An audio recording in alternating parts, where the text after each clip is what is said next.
Jambo na karibu katika taarifa yetu ya habari za asubuhi ya leo, ikiwa ni tarehe 8 mwezi wa 8 mwaka 2026, ikiwa itakuwa ni mara ya kwanza kufuatilia habari kupitia mtandao wetu wa YouTube Congo Post News.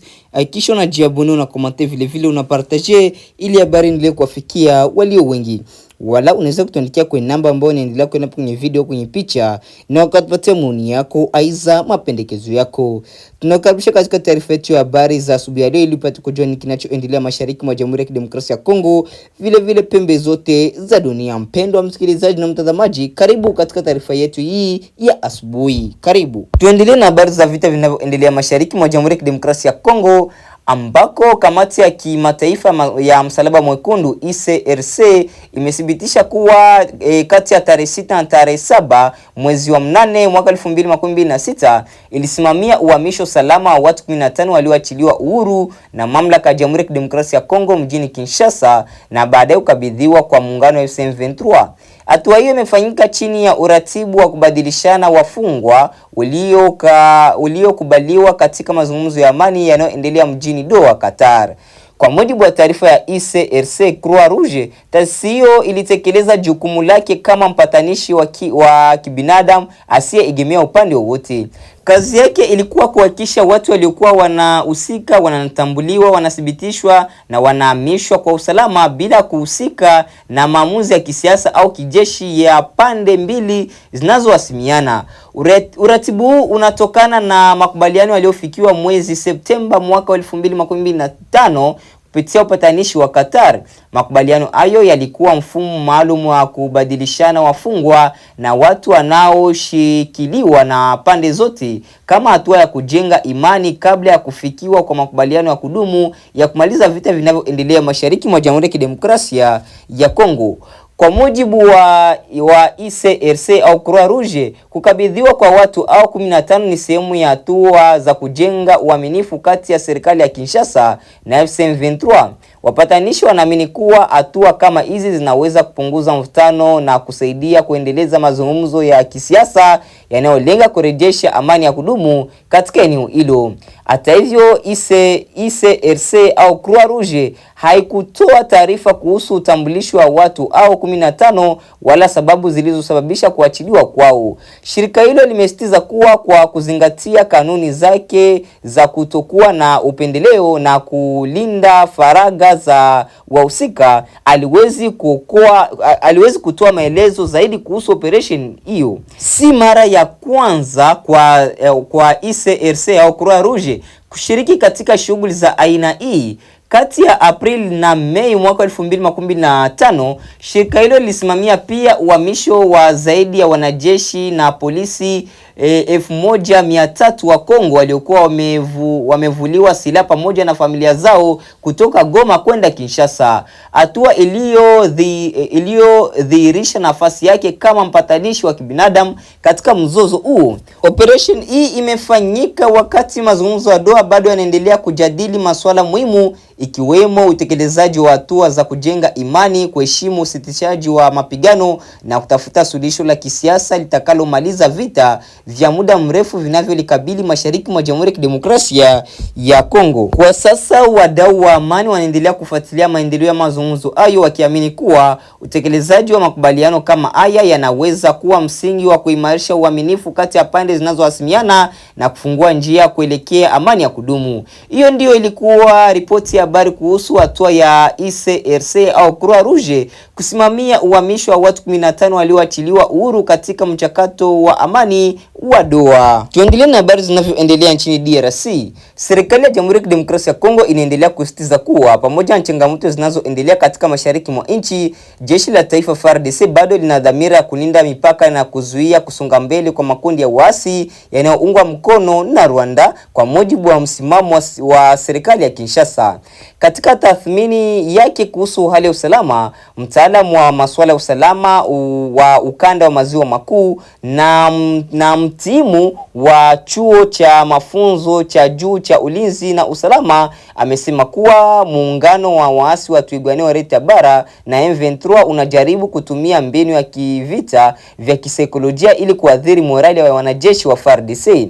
Kwa mujibu wa mtaalamu huyo, waasi wanataka kuonyesha kana kwamba wana uwezo mkubwa wa kufuatilia na kudhibiti mienendo ya jeshi la Kongo pamoja na kupata taarifa zake za ndani.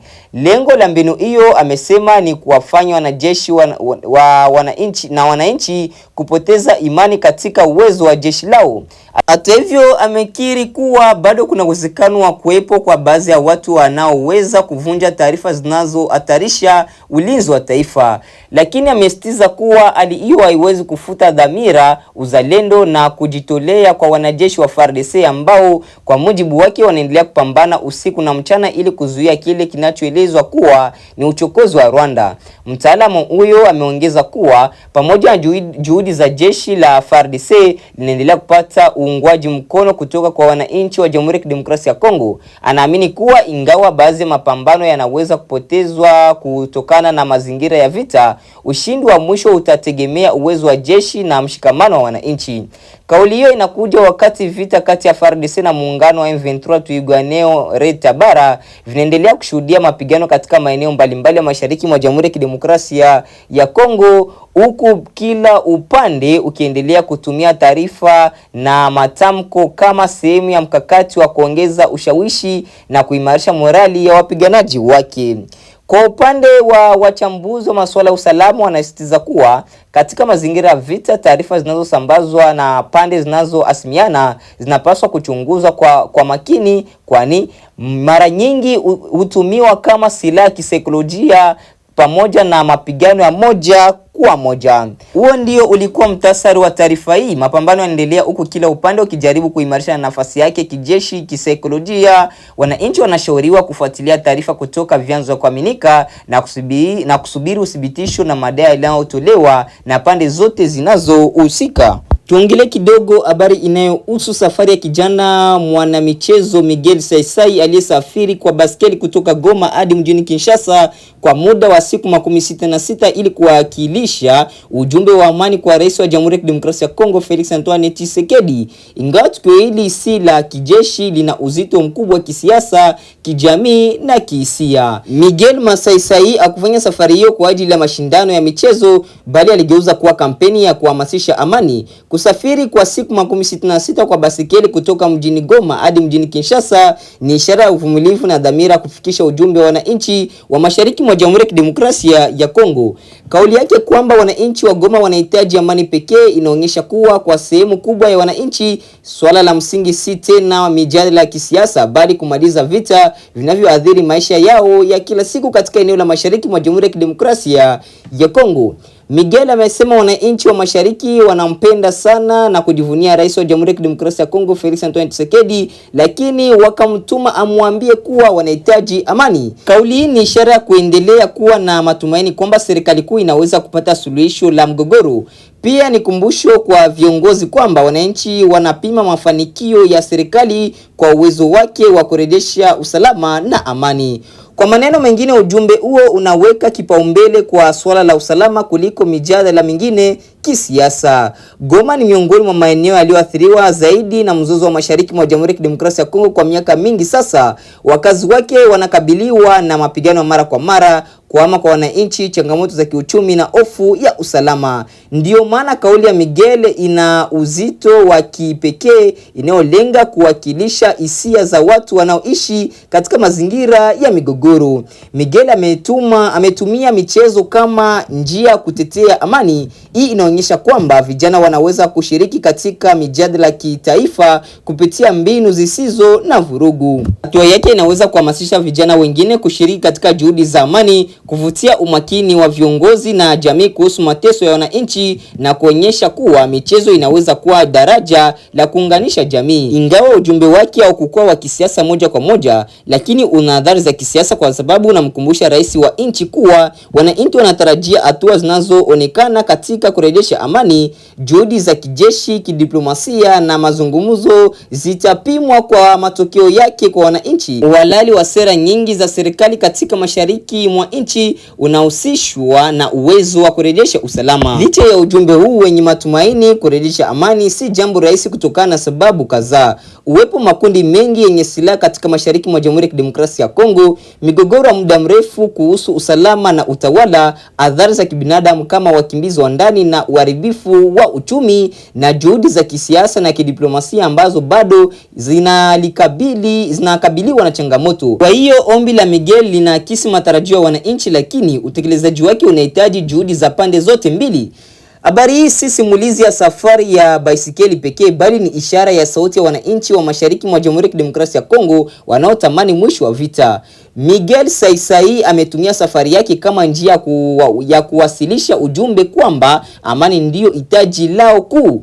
Ujumbe huu unaonyesha matarajio ya wananchi kwa serikali na viongozi wote wanaohusika katika kutafuta suluhisho la vita vinavyoendelea, huku ukikumbusha kwamba mafanikio ya juhudi za kisiasa na kijeshi yatapimwa kwa uwezo wake wa kurejesha usalama na maisha ya kawaida kwa wananchi. Tuendelee na habari za mashariki mwa Jamhuri ya Kidemokrasia ya Kongo, ambako waasi wa muungano wa M23 wametangaza kuwa wamepokea watu 15 waliowasilishwa kwao, huku wakisema kuwa kati yao watu 9 wanalingana orodha ya majina ambao walikuwa wamewasilisha awali kama sehemu ya madai yao.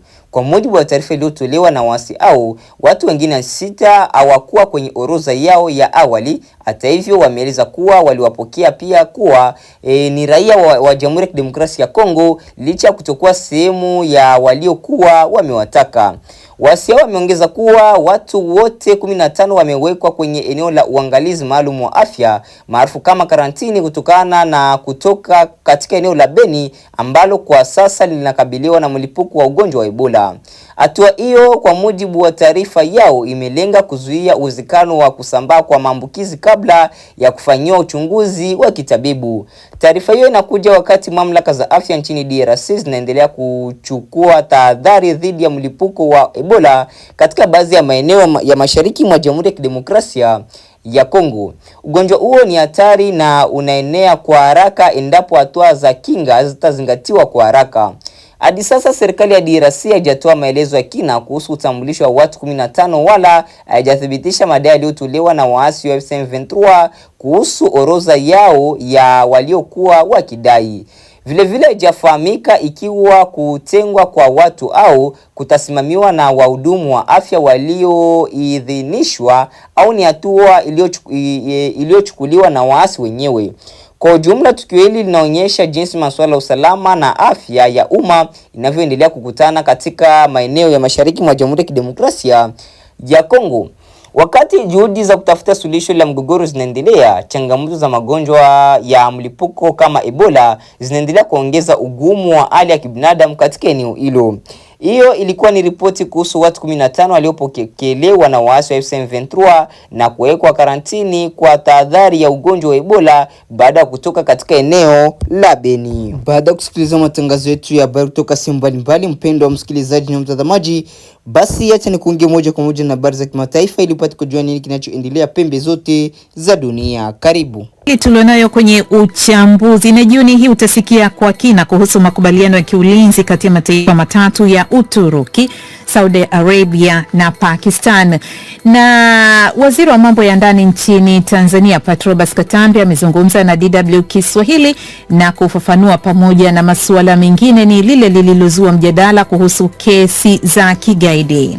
Ugaidi nadhani inapotamkwa watu wanachukulia kwa ukubwa sana. Lakini ugaidi ni moja ya kosa la jinai ulimwenguni kote. Kana sikusikia zaidi. Na Kongo ya wachunguza abiria 300 waliokuwa kwenye boti ambayo mmoja wao amefariki kwa dalili za Ebola.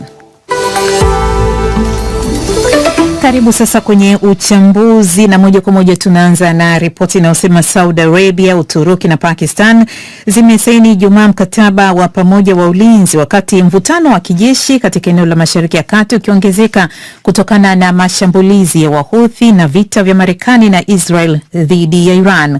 Riyadh imekuwa ikitafuta kuimarisha ushirikiano wake wa kiusalama, huku mzozo huo ukivuruga pia usafirishaji wa majini katika mlango bahari wa Hormuz na bahari ya Shamu. Zaidi anatuarifu Babu Abdallah. Katika taarifa ya pamoja iliyochapishwa na shirika rasmi la habari la Saudi Arabia na Wizara ya Mambo ya Nje ya Pakistan, mataifa hayo matatu yametangaza kusaini mkataba wa pamoja wa ulinzi wa Maka. Mkataba huo umesainiwa mjini Maka na mwanamfalme Mohammed bin Salman wa Saudi Arabia, Rais wa Uturuki Recep Tayyip Erdogan na Waziri Mkuu wa Pakistan Shehbaz Sharif. Chini ya makubaliano hayo, nchi hizo zimeahidi kuimarisha usalama wao wa pamoja na kuchangia amani na utulivu katika eneo hilo na kwingineko. Pakistan imesema shambulizi dhidi ya nchi moja litachukuliwa kuwa shambulizi dhidi ya nchi zote tatu. Tangu kuanza kwa vita vya kikanda, Saudi Arabia imeimarisha ushirikiano wake na Uturuki, Misri na Pakistan, ambazo zimekuwa zikishinikiza mazungumzo na juhudi za kidiplomasia kutafuta suluhu ya mzozo huo.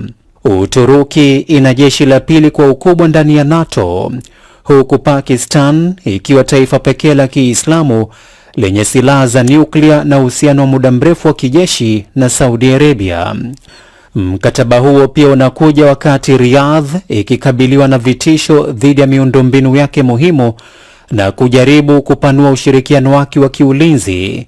Saudi Arabia imeshambuliwa na Iran na pia Wahuthi wa Yemen wanaoungwa mkono na Teheran. Wachambuzi wanasema hali hiyo imeongeza mjadala kuhusu kiwango ambacho mataifa ya Ghuba yanaweza kuendelea kutegemea Marekani peke yake kwa usalama wao. Andreas Krieg kutoka King's College London amesema Saudi Arabia, Uturuki na Pakistan hazijaribu kuchukua nafasi ya Marekani. Badala yake zinajenga uwezo wa kulinda maslahi yao pale ambapo Washington haiwezi au haitaki kufanya hivyo. Krieg anaona Riyadh sasa inataka kuwa na ngazi kadhaa za ulinzi badala ya kutegemea mwamvuli mmoja wa usalama wa Marekani. Naye Omar Karim, mchambuzi wa sera ya kigeni ya Saudi Arabia katika chuo kikuu cha Birmingham, ameyataja makubaliano hayo kuwa hatua muhimu. Kwa mtazamo wake, ushirikiano huo umeelekezwa kwa kiasi kikubwa katika kukabiliana na Iran na kile anachokitaja kuwa mkakati wa Teheran wa kuongeza ushawishi wake katika eneo pana la Ghuba. Alikuwa ni Babu Abdallah huyo msikilizaji. Kama ndio wajiunga nasi, ni matangazo ya jioni, na tukiendelea na uchambuzi. Tanzania imesema hali ya usalama ni shwari, ikiwa wiki kadha baada ya serikali ya nchi hiyo kupiga marufuku mikusanyiko ikiwemo mikutano ya kisiasa kutokana na wasiwasi wa maandamano makubwa ya umma. Amri hiyo ilikwisha ondolewa hivi karibuni, na katika mahojiano na idhaa ya Kiswahili ya DW, waziri wa mambo ya ndani ya nchi hiyo Patrobas Katambi amesema utulivu umerejea. Akizungumza na mwenzangu Wilberforce Ngoto, waziri Katambi pia amezungumzia suala lililozua mjadala kuhusu kufunguliwa kesi za ugaidi kwa waliokamatwa kwa tuhuma za kuhamasisha maandamano. Ugaidi nadhani inapotamkwa watu wanachukulia kwa ukubwa sana, lakini ugaidi ni moja ya kosa la jinai ulimwenguni kote na lina vigezo, tunaita ni elements of an offense, na ugaidi una sura nyingi.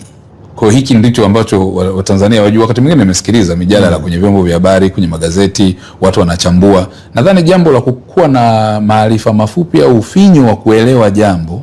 Unadhani Mheshimiwa Waziri, pengine kuna changamoto ya kutafsiri sheria watu namna wanavyozichukua na namna sheria inavyotakiwa itafsiriwe, watu wanatafsiri ndivyo sivyo? Ni kubwa sana, ni kubwa sana. Kwa mwanafunzi wa sheria inamhitaji mwaka mmoja mzima kusoma tafsiri ya sheria, na mwaka mzima nao ukaa darasani kusoma tafsiri ya sheria, bado akija kwenye practice bado anahitaji pia kusoma, na tafsiri anayokuwa nayo Hakuna mwanasheria mmoja anayesema mimi ndio muamuzi wa sheria na natafsiri. Na ndio maana hata mahakama ya daraja la kwanza, let's say primary court, ikifanya maamuzi, mwisho lazima iseme whether ni kesi ya jinai au ya madai. Haki ya kukata rufaa imeelezwa ndani ya siku 45 au siku kadhaa. Hata mahakama kuu wakifanya maamuzi lazima explain right of appeal to be explained to the accused person or to the maybe kwa huyo mtu ambaye amekuwa verdict, amepata verdict. Mahakama ya rufaa peke yake ndio ya mwisho. Wakati fulani kulikuwa na ile polisi jamii, nakumbuka, sina hakika kama bado hivyo, lakini walikuwa wanatengeneza namna ya mahusiano mazuri baina ya jeshi na wananchi. Hivi sasa unatazamaje mahusiano ya jeshi na wananchi? Mazuri sana. Mimi nikitaka kuwauliza kwa mfano lini yaliharibika? Yaani lini yaliharibika mahusiano kati ya wananchi na jeshi? Kwa sababu wanajeshi wote wa vyombo vyote vya ulinzi na usalama hapa Tanzania nzima, aidha ni kaka zetu, ni watoto wa shangazi, wa mjomba, kama sio wa mjomba ni wa jirani zako.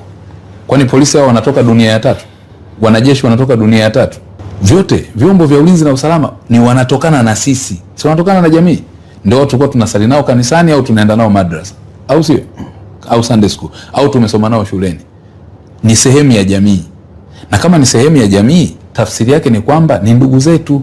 Hata kama sio ndugu yako, una ndugu yako askari, lakini walau inatosha kuwa ni Mtanzania mwenzio. Lakini ni kama wananchi wanaogopa sana polisi, Mheshimiwa Waziri. Mhalifu peke yake ndio ataogopa. Wakati fulani kulitolewa kwamba unaweza kaomba lift kwenye gari la askari, lakini siamini kama kuna mwananchi anaweza kusimamisha gari la polisi. Wanatoa lift zipo zinatoka, na ni ile tu dhana potofu ambayo imekuwepo kwa muda mrefu sana kutaka tu kuonyesha kwamba hawa watu ni hivyo wakati labda ni hapana. Haya ni waziri wa mambo ya ndani wa Tanzania Patrobas Katambi anasema lifti za polisi zipo, alipokuwa anazungumza na Wilberforce Ngoto kutokea huko Dar es Salaam, Tanzania. DW tunavuma kwa kishindo. Na ninapenda kukukumbusha tu kwamba mahojiano hayo yanapatikana kwa kirefu kabisa kwenye mtandao wetu wa YouTube. Fungua tu pale DW Kiswahili, kuna mengi ambayo Waziri Katambi amezungumzia. Mamlaka za afya nchini Jamhuri ya Kidemokrasia ya Kongo zimewafanyia uchunguzi wa afya zaidi ya abiria 300 waliokuwa wakisafiri kwa boti karibu na Kinshasa jana Alhamisi, baada ya mwanaume mmoja anayeshukiwa kuwa na Ebola kufa ndani ya boti hiyo, hali iliyozua hofu kuwa huenda virusi hivyo vimesambaa ndani yake. Tatu Karima na taarifa zaidi. Maafisa wa wizara hiyo ya afya wamesema abiria wote walikuwa wakifanywa vipimo vya joto la mwili na uchunguzi wa dalili za ugonjwa huo wa Ebola, huku majibu ya maabara ya abiria 4 waliokuwa na dalili za ugonjwa huo yakitarajiwa leo Ijumaa. Meli hiyo ilisimamishwa katika eneo la Maluku, umbali wa takriban kilomita 65 kutoka Kinshasa, ambapo timu za maafisa wa afya zilipeleka maabara inayohamishika na kuchukua sampuli kutoka kwa abiria hao 4. Katibu mkuu wa Wizara ya Afya ya Umma Daktari Bodi Ilunga amesema walianza kuchukua hatua walipopata taarifa ya boti hiyo iliondoka Kisangani Pachopo kuelekea Kinshasa na kutokea kwa kifo hicho. Nani hapo ndipo tunapohitimisha matangazo yetu ya habari za asubuhi ya leo, ikiwa ni tarehe 8 mwezi wa 8 mwaka 2026. Basi tukutane katika taarifa yetu ya habari za mchana. Asante, chao. Unaweza kutuandikia kwenye namba ambayo inaendelea kwenye video kwenye screen yako, kwenye picha, na ukatupatia maoni yako au ukatujuza unaendelea kutufuatilia ukiwa sehemu gani. Asante.